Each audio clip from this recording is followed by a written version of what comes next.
Ucrania nunca será una victoria para Rusia. La guerra en Ucrania es una guerra subsidiaria. Es una guerra entre Rusia y Estados Unidos. Esta guerra terminará cuando el complejo militar industrial de Estados Unidos sacie su hambre. Las tropas estadounidenses no están en Europa para entrar en conflicto con las tropas rusas. Están aquí para defender a los aliados de la OTAN. ¿Qué pasará si la OTAN sigue escalando el conflicto? Pues que la operación militar especial se convertirá en una guerra. El que intente crear amenazas para nuestro pueblo debe saber que la respuesta de Rusia traerá consecuencias que nunca han visto en su historia. El objetivo de la operación especial es vencer al nazismo y, lo más importante, vencer a Occidente, porque la alternativa es la total destrucción y aniquilación de Rusia como país. Febrero del 2007. El discurso de Vladimir Putin en Múnich marcó un hito en la historia moderna. Muchos consideran esa famosa declaración en la Conferencia de Seguridad como un momento de inflexión en las relaciones entre Moscú y Occidente. Aquel día, Vladimir Putin hizo patente su postura sobre los puntos clave de la política mundial. Criticó duramente el modelo del mundo unipolar, la política exterior de Estados Unidos y el uso injustificado de la fuerza en relación con otros estados. El proceso de expansión de la OTAN no tiene nada que ver con la modernización de la alianza o con el mantenimiento de la paz en Europa. Al contrario, es un factor realmente provocador que disminuye el grado de confianza mutua. Tenemos el derecho justificado de preguntar directamente: ¿contra quién es esa expansión? ¿Qué fue de las promesas de los socios occidentales después de la disolución del Pacto de Varsovia? Los acontecimientos posteriores en Georgia, el Maidán financiado por Occidente y el deseo de arrastrar a ambos países a la OTAN a toda costa llevaron a nuevos conflictos y a una profunda crisis en la seguridad global. Los múltiples intentos de Moscú de negociar las reglas del juego fueron en vano. Hasta el año 2014, Estados Unidos estaba dispuesto a meter a Ucrania en la OTAN, pero después ocurrió lo de Crimea. Planeaban establecer ahí una base militar. El 17 de marzo en Crimea se celebró un referéndum en el que más del 96% de la población votó a favor de la reunificación con Rusia. Una cifra bastante convincente. Crimea es como un portaaviones imposible de hundir. El que controla Crimea controla el Mar Negro. Por eso el hecho de que convirtieran a Ucrania en un campo de operaciones no fue ninguna sorpresa para mí. La estrategia estadounidense en vísperas de la crisis consistía en convertir a Ucrania en un contrapeso político-militar para Rusia. Comenzaron a preparar a los militares ucranianos de una forma bastante metódica. Estados Unidos llevaba muchos años prestando a Ucrania ayuda militar de carácter letal y no letal por una suma de entre 100 y 300 millones de dólares al año. En los 8 años que el régimen de Kiev llevaba en el poder, las Fuerzas Armadas de Ucrania se sometieron a una preparación muy rigurosa. Los especialistas de la OTAN los entrenaron en el polígono Yarovsky, entre otros. Según el Pentágono, fueron más de 35.000 soldados. Es un nivel de preparación serio, sobre todo porque los entrenaban veteranos de las guerras de Irak y Afganistán. Es decir, especialistas de la OTAN con experiencia de combate. Llevaban 8 años hinchando al ejército ucraniano con armamento, desde miras nocturnas, equipamiento y armas ligeras, hasta estaciones de contramedidas electrónicas y radares de contrabatería. Durante el último año empezaron las entregas de drones modernos. Sin embargo, lo que estamos viendo ahora solo es la punta del iceberg, un resultado lógico de la política de Washington durante todos estos años. escogieron a Ucrania como su campo de operaciones a mediados de los 90. Fue entonces cuando empezaron a involucrar al país activamente en la estructura de la Alianza Atlántica. En el 2008, George Bush, hijo, dijo que quería que Ucrania y Georgia ingresaran cuanto antes en la OTAN.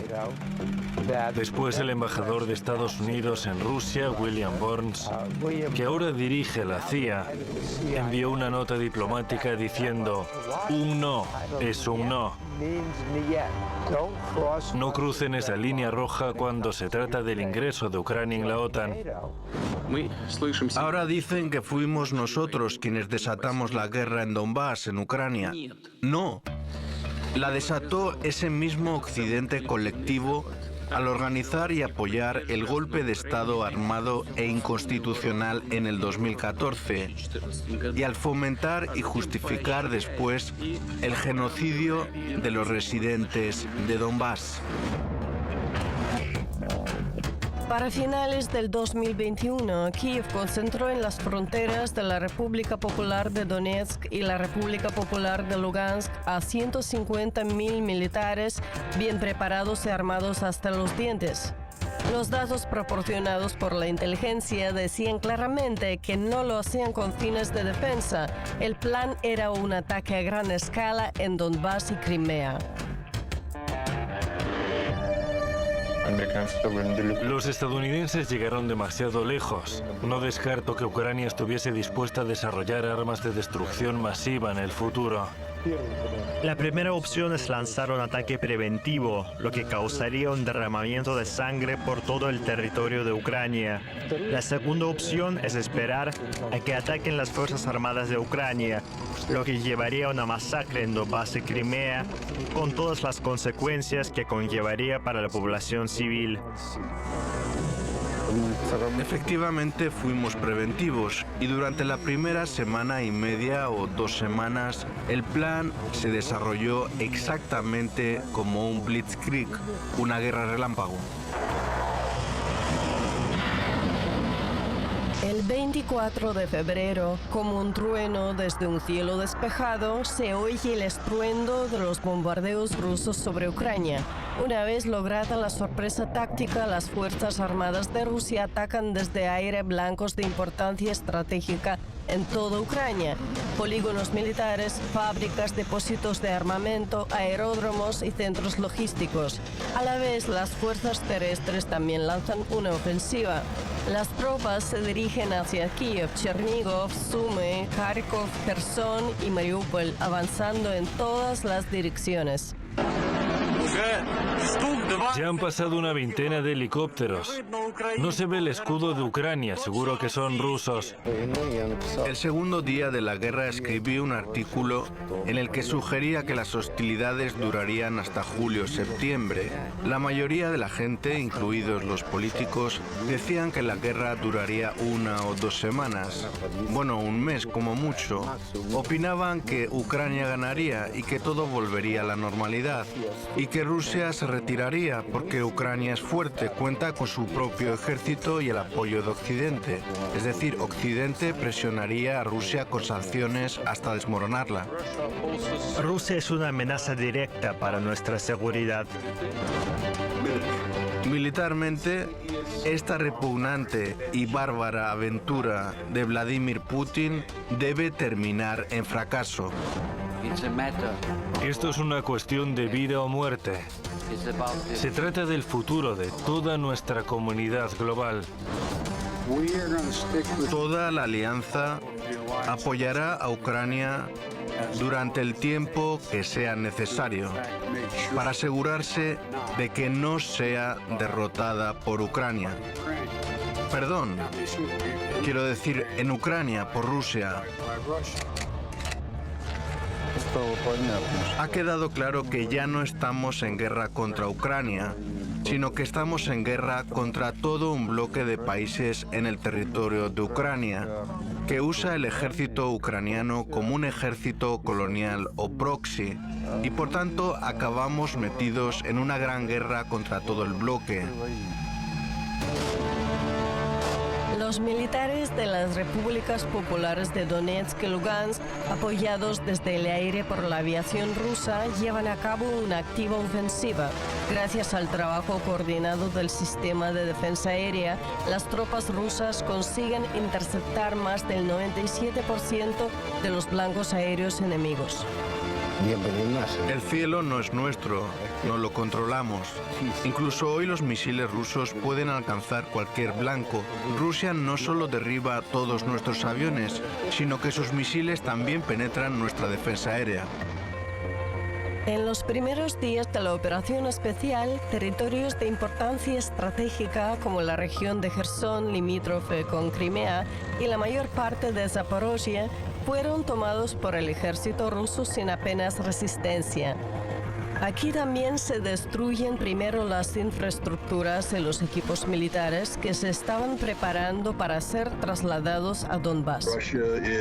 Rusia no solo recopila información, sino que también lleva a cabo contrainteligencia táctica no solo contra las fuerzas de inteligencia ucranianas, sino también contra las fuerzas de inteligencia estadounidenses y europeas que prestan apoyo directo a Ucrania. Al entrenar el ejército de los llamados defensores de Ucrania durante todos estos últimos años, los patrones occidentales han optado por las tácticas militares más peligrosas y perjudiciales en cuanto a consecuencias para los civiles. El ejército ucraniano fue entrenado para operaciones ofensivas, para combates urbanos. Fue muy bien entrenado. Es más, a instancias de los patrones occidentales, las autoridades de Ucrania adoptan la anticuada práctica de crear Festungs, lo que inevitablemente acarrea víctimas civiles. ¡Váyanse de aquí! ¡Tenemos los sótanos llenos de niños! Festung es un concepto alemán de los años 44-45, una ciudad fortaleza preparada para la defensa. Los residentes en este caso se convierten en un escudo humano. Ucrania utiliza esta táctica para desgastar a Rusia lo máximo posible. Pese a los intensos combates, desde los primeros días de la operación especial, Moscú se mostró inmediatamente dispuesta a sentarse a la mesa de negociaciones. Las primeras rondas tuvieron lugar en persona en Bielorrusia. Después las partes entablaron conversaciones por vídeo, pero sin éxito. A finales de marzo, un mes después del inicio de la operación especial, las delegaciones rusa y ucraniana retomaron el diálogo en Estambul. El presidente de Turquía, Erdogan, medió personalmente las negociaciones. El fundador de nuestro Estado, Kemal Atatürk, propuso el lema «Paz en la patria, paz en el mundo». Es el principio fundamental de nuestra política exterior. Estamos a favor de la paz. Cuando las negociaciones en Estambul empezaron a dar sus frutos, Biden no perdió tiempo en reunir a los líderes de la Unión Europea y no hablaron de iniciativas de paz. ¿Qué debatieron? Debatieron los métodos para aumentar los suministros de armas a Ucrania. Hicieron todos los esfuerzos posibles para sabotear el proceso de negociación. Lamentablemente, esto muestra el camino que tomará la operación militar. Para Occidente, Ucrania no tiene la menor importancia. Finalmente, las negociaciones no llegan a ninguna parte. Ucrania transmite sus propuestas acerca de un tratado de paz. Moscú retira sus tropas de las provincias de Kiev, Chernigov y Sumy para disminuir el conflicto. En la práctica se trata de un reagrupamiento. Las tropas rusas liberadas se trasladan a la provincia de Kharkov y a Donbass. Comienza la segunda fase de la operación especial militar. El enfoque que se usaba al principio comprendía ataques clásicos frontales, el uso masivo de vehículos blindados de combate y ataques de infantería, lo que se traducía en grandes pérdidas. Cambiamos de táctica y pasamos a crear pequeños cercos, cuyo objetivo es eliminar al enemigo avanzando y rompiendo su defensa poco a poco. El objetivo de la operación militar rusa es también lograr objetivos políticos, es decir, obligar al enemigo a que se rinda y que deje de resistir. Pero al mismo tiempo se hace un énfasis muy importante, primero en salvar las vidas de los civiles y segundo en salvar las vidas de los propios militares, nuestros enemigos. Generando estos pequeños cercos se crean las condiciones necesarias para que se rindan multitudinariamente, una táctica bastante eficiente. Si el objetivo principal de la primera fase era destruir la infraestructura militar, ahora Rusia necesita establecer un control completo sobre Donbass y el sur de Ucrania, principalmente para proteger Crimea y proporcionar un corredor terrestre a la península. Creo que Rusia está avanzando de forma muy prudente y madura. Parece que alguien en la administración rusa dijo que no estaban sujetos a ningún plazo. Es decir, no hay necesidad de esforzarse artificialmente para ganar en julio o en agosto.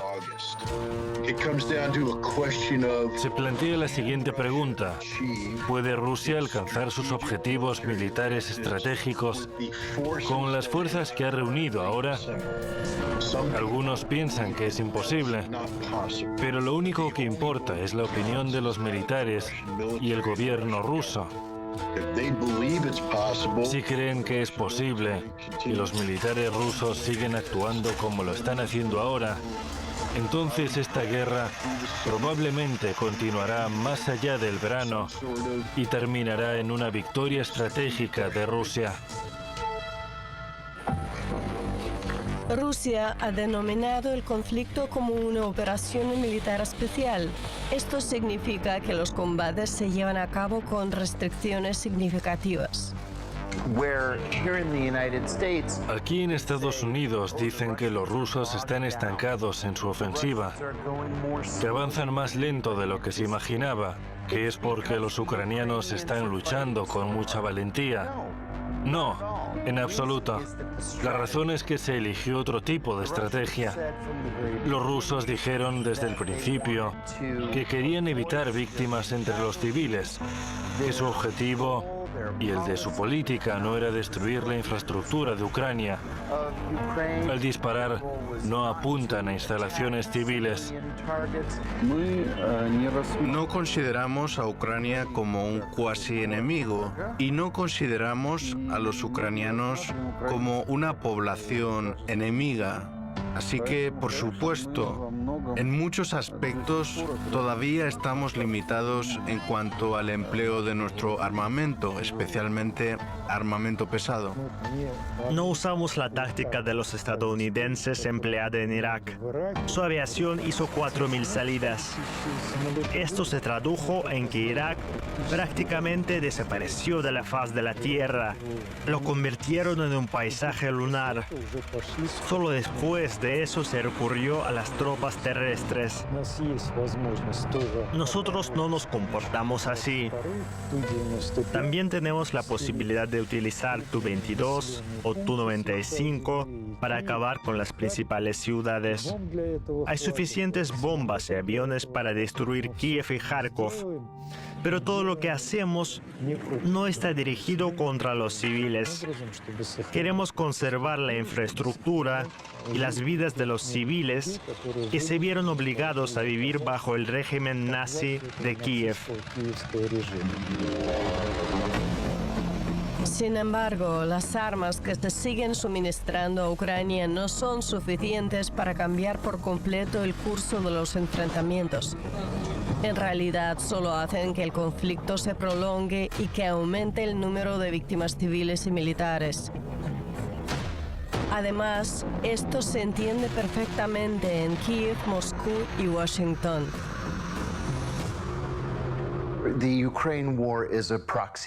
La guerra en Ucrania es una guerra subsidiaria. Es una guerra entre Rusia y Estados Unidos. De nuevo, es una de esas situaciones cuando Estados Unidos puede participar en una guerra sin perder a un solo de sus soldados. Además, después del 11 de septiembre, puede decirse que la economía estadounidense se convirtió realmente en una economía de guerra a tiempo completo. De hecho, prácticamente necesitamos estar en guerra, de lo contrario, nuestra economía entraría en recesión. Y cuando vemos esas enormes sumas que se envían a Ucrania, 40.000 millones de dólares, 13.000 millones de dólares, no estamos firmándole un cheque a Ucrania regalándole ese dinero. Casi nada de ese dinero llegará en efectivo a Ucrania. Entonces, ¿a dónde irá a parar? A las empresas de defensa estadounidenses. Durante la Primera y la Segunda Guerra Mundial, las guerras de Corea y Vietnam, las operaciones militares en el Golfo Pérsico, en Afganistán, en Irak y ahora en Ucrania, el complejo militar industrial estadounidense siempre ha ganado mucho dinero con estos conflictos y aún sigue haciéndolo. Esta es la base de la economía estadounidense. Venden a Taiwán miles de millones de dólares en armas para que le haga frente a China. Venden a Arabia Saudita y a los países del Golfo miles de millones de dólares en armas para hacerle frente a Irán. Esta es la principal causa de la guerra. Hasta que no se haya saciado el complejo militar industrial estadounidense, la guerra no terminará. Conviene recordar que después de 1990, Estados Unidos se convirtió en una fuerza hegemónica, en una única superpotencia. Pero luego no tuvo mucho éxito en las guerras de Irak y Afganistán. Rusia resurgió y China emergió en la escena mundial en el ámbito militar y económico. De este modo el mundo volvió a ser multipolar. Ahora Estados Unidos intenta aprovechar esta situación para restablecer el mundo unipolar estadounidense. El ejército ruso llevó a cabo la desmilitarización de Ucrania al 100% durante los primeros 100 días. Ahora Ucrania está empezando a luchar solo con armas de la OTAN, mientras que Estados Unidos y el Reino Unido tratan de crear un nuevo ejército. Y lo están haciendo en el territorio de Alemania, Estados Unidos, Polonia y también en el Reino Unido. Al mismo tiempo, Ucrania hace todo lo posible por sacrificar enormes recursos humanos en Donbass. Están dispuestos a dejar morir a miles de sus soldados en los cercos con un solo objetivo: contener a las tropas rusas, mientras intentan construir una nueva línea defensiva, la nueva línea Panterwotan, pasando por Kharkov, Poltava, Dnieper, Zaporozhia, Nikolaev y Odessa. Ya han construido 4 líneas defensivas alrededor de Dnieper. 2 de ellas son de hormigón. Bajo la presión de Washington surgen líneas defensivas invisibles, aunque perceptibles, en las fronteras de los 2 vecinos del norte de Rusia, Finlandia y Suecia. Ambas naciones deciden entrar en la OTAN alegando supuestas intenciones agresivas de Moscú. Las Fuerzas Armadas de Finlandia y Suecia participaron en todos los ejercicios de la OTAN en Europa, compraron armas estadounidenses y de la OTAN y coordinaron la planificación militar con la alianza. Sus oficiales han estudiado en las academias de las principales potencias militares de la OTAN. Por lo tanto, lo que sucede ahora es más bien una formalización de las relaciones que han ido estableciéndose desde hace tiempo. Es lamentable que el gobierno sueco y sobre todo el finlandés no hayan encontrado la fuerza para resistir este impulso y mantener la neutralidad, que era la base y la garantía de nuestras estrechas y cordiales relaciones de vecindad. Al recibir a Suecia y Finlandia en la OTAN, Estados Unidos intenta cortar el acceso de Rusia al mar Báltico e impedir que Rusia tenga acceso a mares templados. Así, tratan de privar a China de la vía de tránsito a través de Rusia. Y no solo lo hacen en el Báltico. Querían hacer lo mismo con Rusia a través de Ucrania en el Mar Negro. En otras palabras, al aislar a Rusia del Mar Negro y del Báltico, quieren encerrarla en las costas del Océano Ártico. En resumen, Estados Unidos tiene grandes objetivos geopolíticos. En este sentido, al recibir a Suecia y Finlandia en esta etapa, pretenden convertir el mar Báltico en un lago de la OTAN.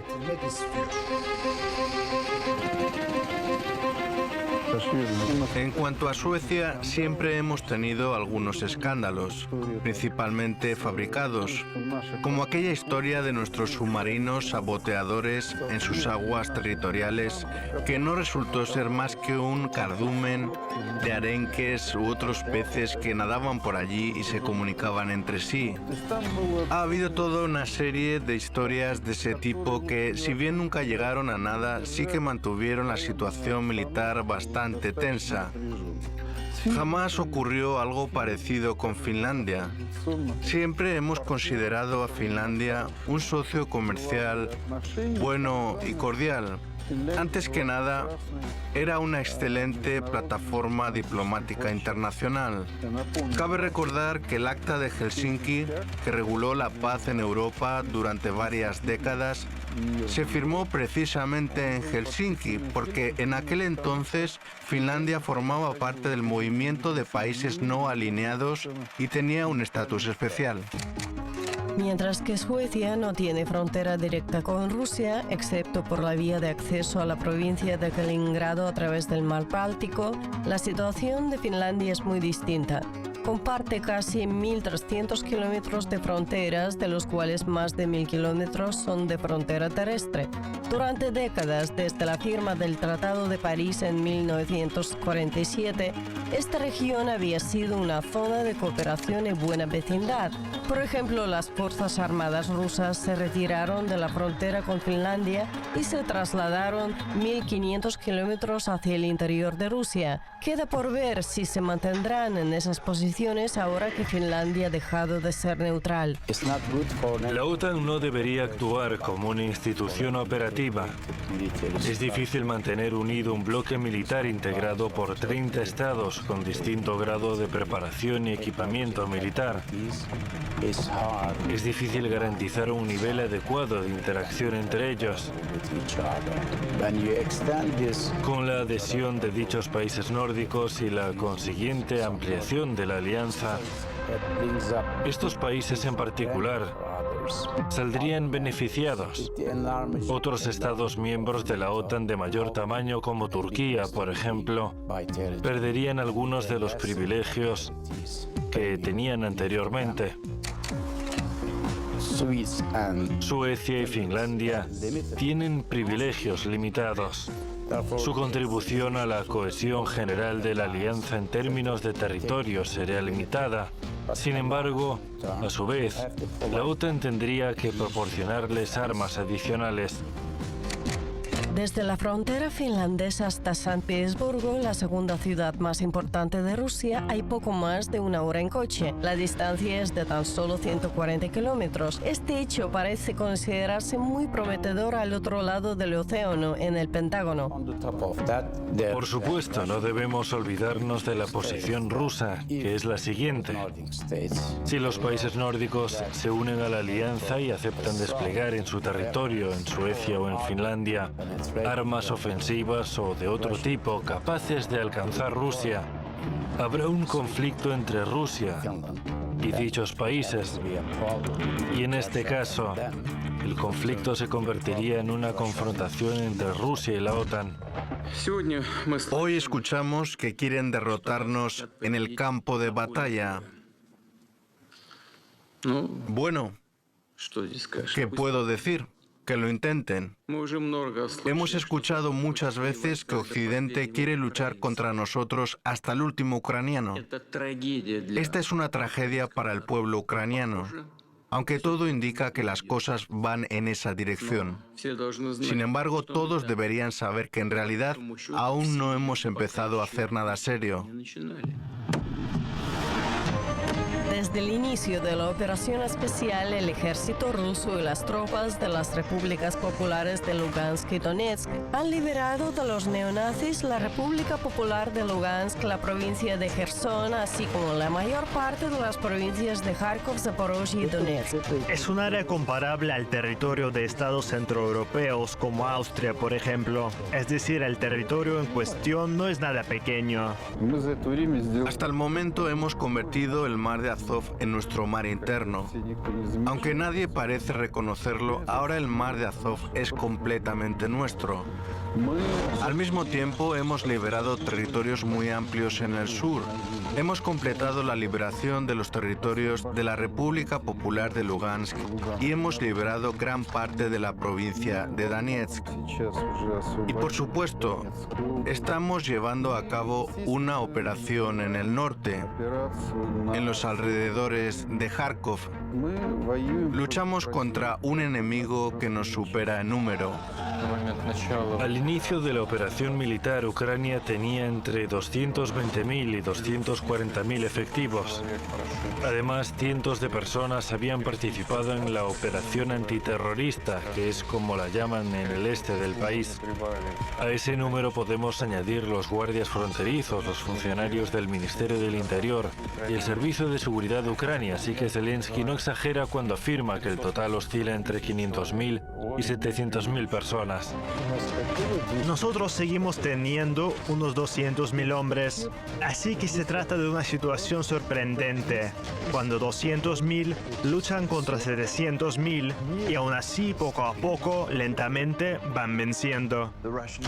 Los dirigentes rusos han sido muy claros y directos sobre sus propósitos. Quieren defender los intereses de los rusos en Lugansk y Donetsk, en Donbass. Quieren Crimea. Quieren garantizar la seguridad de los rusos étnicos. Lo han dejado muy claro. Así que, al fin y al cabo, a pesar de las declaraciones del gobierno ucraniano, creo que Ucrania tendrá que ceder sus territorios a cambio de la paz.